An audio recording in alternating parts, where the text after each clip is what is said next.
Hi guys, this is Marvin from shopsadapage.com, and today we are going to do an unboxing review of the Rakk Ilig V2 gaming mousepad. I'm also going to compare this with a few mousepads that I have here. I will also give this away to one of you guys, so stand by till the end of the video. With that being said, let's get into it.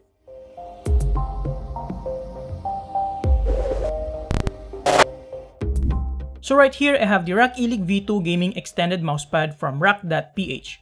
At the back of the box, we have the specifications right here that we're going to talk about later.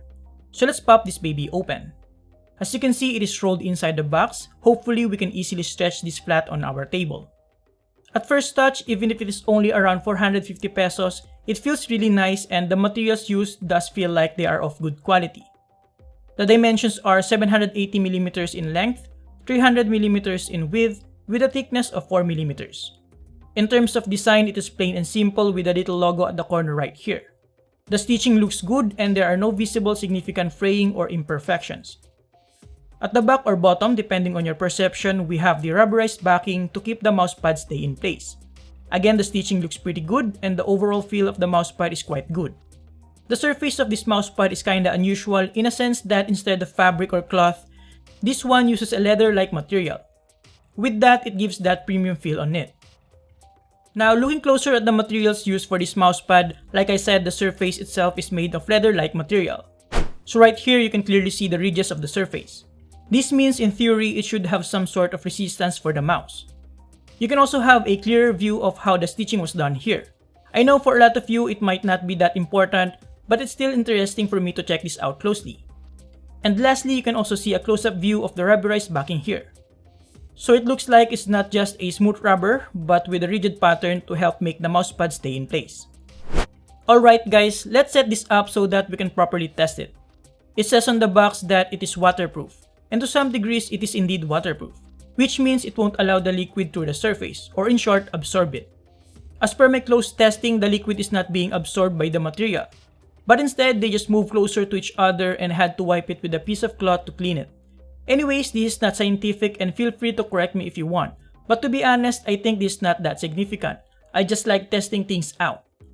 Also, I wouldn't even advise you to put any sort of liquid near your peripherals. That would be a bad idea. What's important here though is that it is sweat-proof. I know you guys would be more interested in that. Sweat is easily evaporating rather than sleeping inside the material, which is a good thing to prevent odor over time.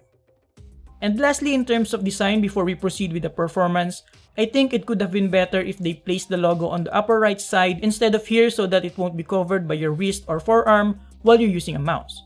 But of course, you can always adjust to the left side. It is just something that I thought could be improved. Now, let's talk about the performance of the Rakk Ilig V2. I am using a Razer Death Adder Elite mouse, and regardless of how people think about the build quality, we can't deny the fact that the Death Adder Elite is a pretty solid mouse for FPS games. This means it should perform well on this mousepad. As per my testing, I didn't encounter any unnecessary spin out when doing 180-degree flick and stop. I am not a pro gamer, but I tried my best to quickly turn and aim at the right spot. I also didn't encounter any tracking issue with this mousepad. Now, I think this is also a good opportunity to compare all the mousepads that I have right now. Mouse sensor technology has improved throughout the years that tracking performance is not that big deal anymore. So you can pretty much use any type of mousepad. Unless of course you're super serious about gaming. Like mouse and keyboards, choosing a mousepad will depend on your personal preference if you want speed or control type of mousepads. Basically, the difference between the materials used. So right here we have the Rakk Ilig V2, which is made of leather-like material and is smooth with a little bit of resistance. I also have this cheap SteelSeries mousepad that is made of smooth fabric.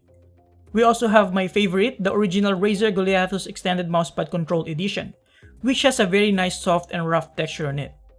And lastly, we have the Techwear Haste XL RGB mousepad that is made of smooth fabric but has a little bit more resistance than the SteelSeries mousepad. Among these mousepads, just by touching and feeling it, the SteelSeries mousepad feels the smoothest, followed by the Techwear Haste XL RGB and then the Rakk Ilig V2, while the Razer Goliathus is the roughest. But as per my slide test, the Techwear Haste XL RGB seems to be the smoothest, followed by the Rakk Ilig V2, then SteelSeries and then Razer Goliathus. Now, what this means for you is that like keyboard and mouse, you have to try it for yourself and see what fits your preference when it comes to the smoothness, roughness, and the overall feel of your mousepad. This video will just serve as a guide so that you can have a bit of an idea before you purchase a mousepad. By the way, I've tested all these mousepads for quick 180 flicks and tracking test, and I didn't encounter any noticeable or significant issue to note about. Alright guys, so to conclude, going back to the main man right here, the Rakk Ilig V2, I think what stands out with this is the incredible quality of the materials used, as well as the craftsmanship of the stitching given the fact that it is only 450 pesos. It is also sweat-proof and is easy to clean for the long run. I think you cannot go wrong with this, and it is very easy for me to recommend. And there you have it guys, I hope you appreciate the effort I put on this video by liking and subscribing. Thank you very much for watching. Make sure to check the full article link below, as well as the link on how to join the giveaway. We have a couple of mechanical keyboards review coming up, so make sure to subscribe so you won't miss out. Thank you, have a great day.